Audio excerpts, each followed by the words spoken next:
Conexões mentais são raras, então conecte-se. É o tema trazido pela professora da Universidade Federal da Bahia, doutora em Psicologia Escolar e do Desenvolvimento Humano, Lígia Viegas. Então, quero iniciar, dando boa tarde a todas e todos, agradecendo a oportunidade de estar aqui. E, dentro de uma perspectiva que pensa conexões de maneira mais amplificada, eu interpretei esse tema, do Polêmicas do Univerão, interpretei esse tema como uma mensagem numa garrafa. Essas mensagens que a gente já ouviu falar que colocam dentro de uma garrafa e uma outra pessoa, num outro lugar, encontra uma garrafa e vai ver o que está escrito lá dentro. E dentro dessa nossa garrafa, eu vou partir para uma situação que aconteceu comigo, eu tenho falado muito sobre ela, que foi dentro de um banheiro na Faculdade de Educação da UFBA. Então, para quem tem a oportunidade de estar lá, no primeiro andar da Faculdade de Educação da UFBA, no banheiro feminino, na terceira porta, uma certa feita fui lá, no espaço mais privado da Faculdade de Educação, e encontrei inscrito na porta essa mensagem que aqui apresento para vocês. Conexões mentais são raras, conecte-se. E estava escrito, então, essa palavra conexões com C e C cedilha. Conexões mentais são raras, conecte-se. E muito me surpreendeu quando eu percebi que havia uma resposta a essa frase ali colocada, que dizia: ainda mais com quem não sabe escrever conexões. E grifava ali, então, a letra X. Não sei se dá para vocês enxergarem direito no slide, porque é bem clarinha a imagem, Mas, primeiro, alguém escreve conexões mentais são raras com C cedilha, e alguém embaixo escreve ainda mais com quem não sabe escrever conexões. E quando eu vi essa resposta à primeira mensagem, eu confirmei o que estava escrito na primeira mensagem. Conexões mentais são raras. Porque aquela pessoa que escreveu aquilo no espaço mais privado da faculdade estava, de alguma maneira, nos comunicando que naquele que é um espaço de encontro, de troca, de partilha, de aprendizado, passou a ser um espaço de isolamento. E um espaço de isolamento de um nível que ela só consegue escrever dentro da porta do banheiro feminino, que ela está com dificuldade de se conectar com outras pessoas e que ela tem vivido a experiência universitária dela de forma solitária. E aí alguém vem e diz, ainda mais com você que sequer sabe escrever conexões. E aí confirma o quanto tem sido difícil a gente conseguir se conectar na universidade. Então, a partir da ideia das conexões que atravessam Polêmicas do Univerão, me veio à memória essa que é uma situação que eu tenho repetido, inclusive, em algumas palestras que faço, e tentando pensar o sofrimento mental, o sofrimento psíquico que vem atravessando a experiência universitária, não só de estudantes, mas também de professores, de técnicos administrativos, que têm vivido a experiência universitária, que era para ser uma experiência de crescimento, de partilha e de trocas, como uma experiência de sofrimento. Isso tem chegado num nível que houve uma campanha produzida no ano passado que trazia questões da saúde mental no campo universitário. E vai me chamar a atenção, foram uma série de peças que foram produzidas, vai me chamar a atenção a consigna inicial de todas essas peças, que era não é normal. E aí, depois desse não é normal, algumas afirmações que vêm acontecendo de forma bastante frequente na universidade. Então, num primeiro cartaz, não é anormal que a faculdade se torne um gatilho para a ansiedade. No segundo cartaz, esses que eu destaquei, tem um conjunto de cartazes disponíveis na internet, Não é normal se sentir refém de seu orientador. Não é normal? Eu fico me perguntando. Porque as experiências que a gente tem colhido, trocando com colegas, ouvindo estudantes e pensando no próprio conceito de normalidade, que é aquilo que acontece com maior frequência, a curva normal da matemática, a gente vai ver que sim, que é bastante normal. E que essa tem sido uma experiência que tem se repetido, à exaustão. E, embora essa experiência atravesse a formação universitária da gigantesca maioria das pessoas que vivem na universidade no momento contemporâneo, ela é apresentada nessa campanha como se não fosse normal. Ora, se não é normal ficar ansioso na faculdade, quem fica ansioso na faculdade é anormal. Se não é normal se sentir refém do seu orientador, quem tem medo do seu orientador e quando ele pede uma tarefa estranha, não tem coragem de dizer estou estranhando essa tarefa que você me demanda, seria anormal. No entanto, é muito comum a experiência de ansiedade na universidade e a gente vai precisar olhar para isso, reconhecendo a constância em que isso acontece. Aí eu vou querer pensar com vocês a partir de um problema de fundo, que é o fato de que aqui no Brasil, o consumo de psicofármacos em larga escala pelo alunado, tanto na educação básica como no ensino superior, não tem sido analisado no âmbito do uso e abuso de drogas. Se fosse analisado no âmbito do uso e abuso de drogas, poderia produzir, por exemplo, campanhas para desestimular o uso desses psicotrópicos, como é o que acontece com o álcool e outras drogas, tabaco, drogas ilícitas. Mas é o contrário que a gente tem encontrado na experiência universitária. O que a gente tem visto é que alunos e também professores têm sido convencidos por profissionais, tanto da área de saúde como da área de educação, que eles possuem alguma doença que os impede de aprender ou se comportar na escola ou na universidade, e para que eles possam estar frequentando regularmente essas instituições de ensino, eles precisam ser diagnosticados e tratados, muitas vezes fazendo uso de medicamentos psiquiátricos. Então, tem uma charge que foi produzida em 2000, que tem um cartazinho, né? Não sei se dá para vocês enxergarem direitinho, né? Mas tem um cartaz que diz: crianças, digam não às drogas, na porta de uma escola, e nessa mesma porta, uma professora parada, impedindo a entrada dos alunos, pergunta: vocês já tomaram a Ritalina hoje? E elas respondem em coro: sim. Então, para entrar na escola, a porta de entrada, o ingresso, é um medicamento psiquiátrico. Por que é sério a gente pensar isso? Porque eu trago aqui dados para vocês da venda do cloridrato de metilfenidato, que é o nome científico da Ritalina, né? Há outros medicamentos também com esse mesmo princípio ativo, né? Eu trago dados do consumo desse medicamento no Brasil, da venda desse medicamento no Brasil. Estou falando de farmácias, não estou falando de serviços públicos de saúde. E é um gráfico que, se a gente for acompanhar, ele é um crescente de consumo, desde 2007 até outubro de 2013. E a gente vai observar que houve um aumento no consumo desse medicamento na ordem de 180% em 4 anos, ou seja, um sucesso gigantesco de mercado, né? Se em outubro de 2009 havia 58.719 caixas vendidas, esse número aumenta para 108.609 caixas no ano de 2013. E a gente está falando de um medicamento psiquiátrico de venda, tarja preta, venda controlada. Agora, o que eu quero chamar a atenção nesse gráfico, que eu acho importante a gente notar, é que constantemente a gente nota quedas no consumo, né? Tem algumas quedas que vão acontecer. E essas quedas coincidem com as férias escolares. Nos meses de dezembro, janeiro, junho, julho, é quando o consumo desse medicamento cai. E quando voltam às aulas, o consumo do medicamento volta a aumentar. Ou seja, a gente está falando de um medicamento psiquiátrico, de tarja preta, de venda controlada, cujo consumo no nosso país acompanha o calendário escolar. O que esses dados nos revelam, portanto? Né? Que existe o crescimento do uso de uma anfetamina que tem sido prescrita para estudantes no Brasil. E isso vai indicar, inclusive, que a importação desse medicamento no Brasil aumentou de 578 quilos em 2012 para quase 2 toneladas, 1.820 quilos no ano de 2013. Cada comprimido pesa 10 miligramas. Eu estou falando de quase 2 toneladas em um ano.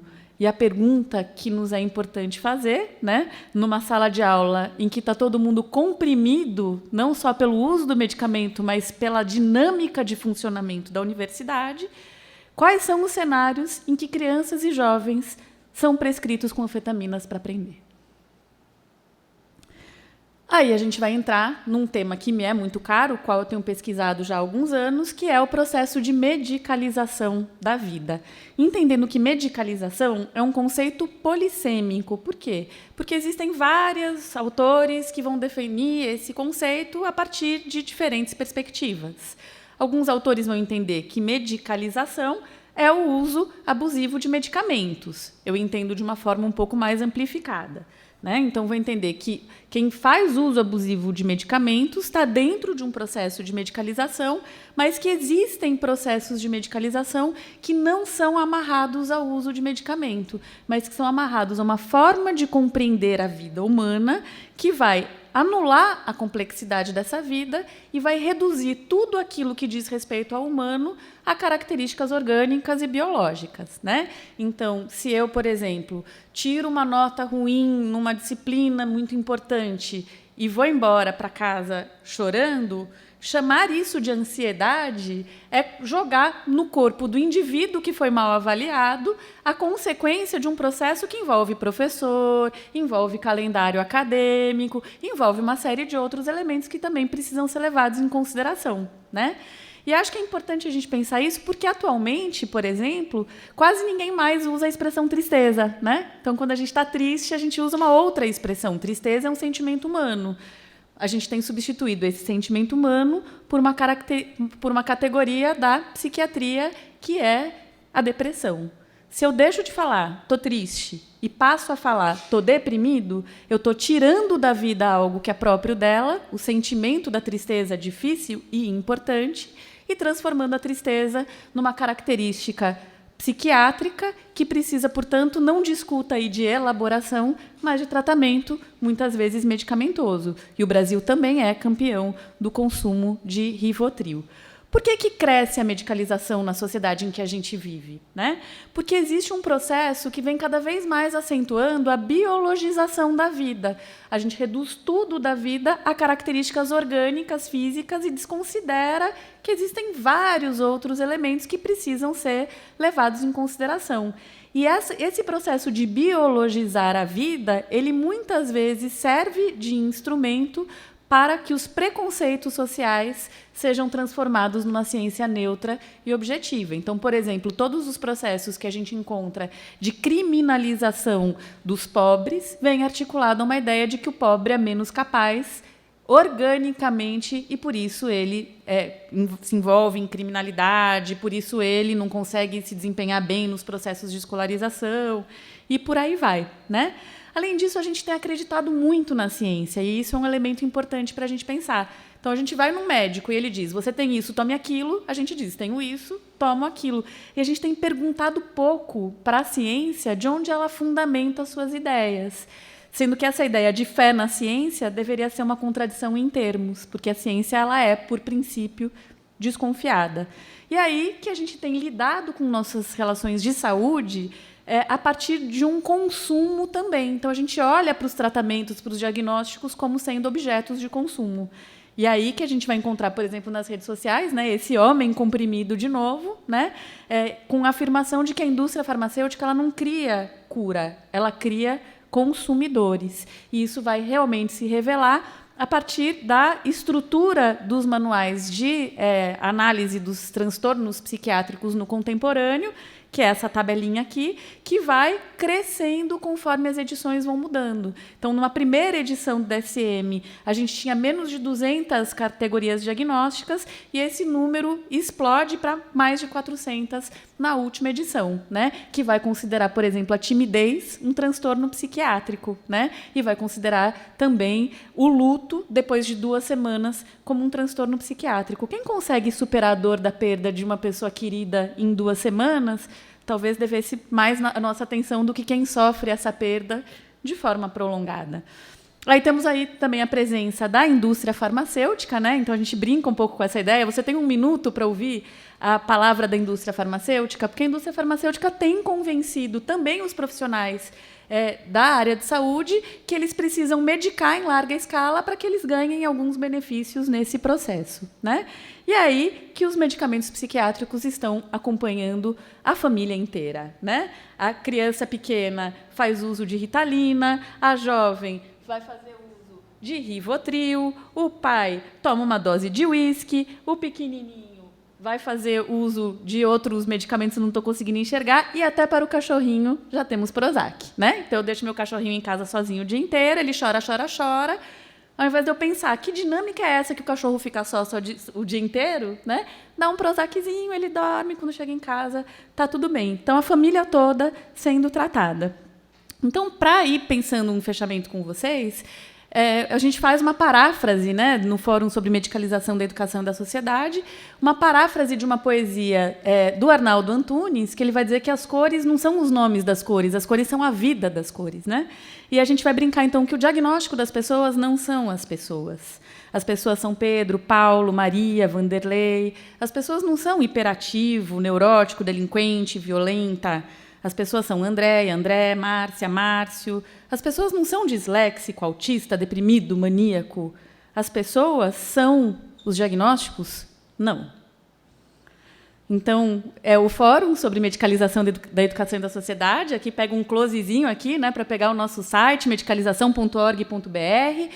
Também temos um perfil no Facebook, é só nos procurar. E nessa perspectiva de conectar-se uns aos outros, respondemos na porta do banheiro. Pouco importa se conexões escreve-se com um X ou se é cedilha. O importante é se conectar. Ame mais. Coragem, amor. Coragem. Era isso. Lígia, que maravilha. Quanta reflexão aí só nessa sua fala, né? Que escola é essa que está adoecendo as pessoas, né? Exato. Não é? Você está falando de uma coisa e tem tanta coisa por dentro dessa coisa aí, né? Desde The Wall, né? A gente já vem discutindo isso, década de 70, né? E a gente ainda hoje continua com essa mesma escola. E um dos comércios que mais prospera em todas as cidades do Brasil é a farmácia. Isso. Toda esquina tem uma farmácia nova e muito bem estruturada, é sinal de que rende muito, né? E as livrarias onde estão, né? Pois é, não é? Menos livraria, mais farmácia. Que coisa, e a gente que refém. Loucura, né? Aproveitando Muito legal, viu, a sua presença aqui com essa Obrigada. exposição belíssima. Amanda Paiva, venha cá. É internet? É você mesma. Eu acho que ela vai querer que você passe algum remédio para ela. Brincadeira. Partículas de amor. Bom, a gente observa que, como você bem tratou, uma questão que antes era educacional está vindo e está se tornando uma questão de saúde, né? E eu fico pensando, qual seria uma saída para isso? Você acha que justamente seria contramão nós voltarmos para a questão que era antes educacional, continuar sendo educacional? Como é uma saída? Porque eu me preocupo bastante quando você fala, eu fico pensando muito, traz muitas indagações e a questão é justamente essa. Como é uma solução para isso? Porque quero uma solução, por favor. Desde que não seja uma solução em miligramas, né? Uma solução não medicalizada, por favor. Eu acho que assim, a gente vem substituindo também um pouco essa ideia de saúde pela ideia de doença, né? E os nossos profissionais da área de saúde têm sido muito mais formados para pensar doença do que pensar saúde, né? Então, acho que também tem algo que tem que ser pensado no próprio processo de formação dos profissionais de saúde para que eles possam entender saúde de um jeito mais amplificado, né? Então, ao invés de, por exemplo, na formação de psicologia, né, tinha toda uma estrutura que era assim, se o paciente chega na hora, ele é obsessivo. Se ele chega cedo, ele é ansioso. Se ele atrasa, ele está retalhando. Se ele não vai, ele é resistente. Eu dizia assim, e cadê o saudável? Onde é que está? Né? Então, num olhar adoecido, não sobra alternativa saudável para ninguém. Né? Então, acho que tem que repensar o processo de formação em saúde para que o profissional de saúde se conecte com a saúde e não com a doença. Né? E, paralelamente a isso, entender que se o processo de medicalização ele opera com uma individualização de algo que é social, uma das estratégias, né, um dos antídotos contra a medicalização é que a gente se coletivize, né? Então, por exemplo, buscar espaços coletivos onde a partilha da angústia, né, por exemplo, por não estar conseguindo um bom desempenho na universidade, né, onde essa partilha possa acontecer e se pensar estratégias pedagógicas, acadêmicas, para dar conta disso, vai beneficiar nem só quem está sofrendo hoje, mas as pessoas que vão chegar e que talvez passem pelo mesmo sofrimento, porque a estrutura é perversa. Tá melhor, Amanda? Tá vendo aí? A cura pela palavra, né? Pois é, conexões contemporâneas, é isso, a gente curar algumas coisas, resolver, né, trazer a solução para muitas coisas, são essas palestras aqui, a proposta é essa. Como que uma abertura para a cidade, ou seja, uma escola mais aberta para a cidade, uma escola que seja penetrada, né, pelo cidadão, por entes que não são da hierarquia educacional, seria um caminho? E outra pergunta junto, que é mais ou menos a mesma. Como que a sociedade pode se defender disso? Eu acho que a universidade, de alguma maneira, ela já foi criando esses poros, né, principalmente a partir das políticas de cotas, que vai tornando possível o ingresso de pessoas para quem, historicamente, a universidade teve as portas fechadas e o argumento que se utilizava é que essas pessoas não tinham competência para entrar, né? A universidade supostamente é aberta a partir das competências, quem não entrou não tem essa competência, dentro de uma lógica meritocrática que joga nas costas do indivíduo a consequência de uma estrutura educacional básica que é extremamente desigual, né? Então, acho que hoje a gente tem uma universidade mais colorida, de alguma maneira, já cria, dentro da própria dinâmica de funcionamento da universidade, a necessidade dela se repensar. São todos que se repensam? Não são, mas esses alunos impõem isso como um desafio, né? Então, teve agora mais cedo a Vilma Reis, né, que eu não pude acompanhar a fala dela, mas conheço o trabalho dela, e, por exemplo, a presença de mulheres negras militantes na universidade impõe algumas rachaduras nessa dinâmica de funcionamento que é fria, que é, né, excludente, expulsiva, que promovem provocações para os educadores, né? Então, a gente, de alguma maneira, vai ter que reconhecer que uma universidade com uma outra cara exige de nós também uma outra postura, né? E aí eu penso que, quanto mais a universidade estiver aberta às diferenças, tanto mais a universidade ganha, né? Porque quem perdia muito era a própria universidade, de ser de uma única cor, de basicamente um único gênero, e valorizar uma única orientação sexual, né? Só para a gente pegar aí, né, as questões que envolvem interseccionalidade, também a questão de classe, né? Uma universidade hoje mais pobre, mais colorida e mais diversa vai promovendo espaços de formação para além da sala de aula que, de alguma maneira, provocam a sala de aula a se repensar. Então, eu aposto muito no corredor. Eu mesma me formei nos corredores. As melhores aulas que eu tive foram as que eu matei. E como é que você vê assim? Como é que está a sociedade nessa desconexão? Porque existe uma universidade, existe um governo, não é? Existem os órgãos públicos que devem observar, fazer esse papel que você faz, porque todos nós temos essa função também social. Como é que faz para fazer essa conexão? Quem são os agentes? Quem é que precisa receber também, está aberto para essa conexão? É um grande desafio, né? Porque a ideia, por exemplo, da universidade tradicional é a ideia do gabinete, né? É o professor no seu gabinete que olha para a sala de aula como uma coisa que está atrapalhando ele a fazer a sua produção individual no seu laboratório fechado, né? E o que a gente precisa fazer é justamente o contrário, né? Quer dizer, quanto mais eu isolo o professor e as próprias exigências, né, que nós todos, professores, somos obrigados a cumprir para, por exemplo, estar num programa de pós-graduação, elas todas convidam a gente ao isolamento, né? Tenho que publicar não sei quantos artigos. Para eu conseguir publicar, eu preciso sentar e escrever. Para sentar e escrever, eu não posso ficar conversando, não. Conversar atrapalha, né? Criar conexões tem sido visto atualmente como uma coisa que atrapalha.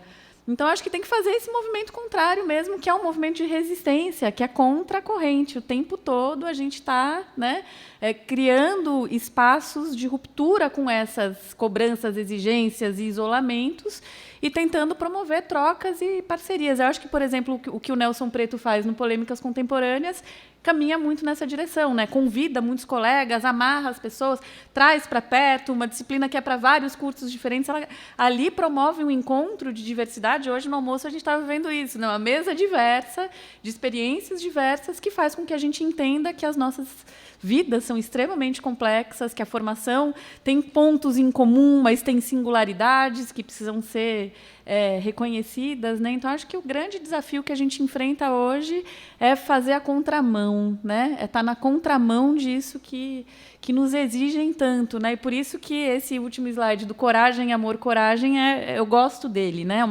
Uma pichação que tem na entrada da Faculdade de Educação e que responde publicamente, talvez nem sem saber, né? Mas responde publicamente ali na porta de entrada para aquilo que estava escrito na porta privada do banheiro, né? A gente precisa viver com coragem e amar com coragem.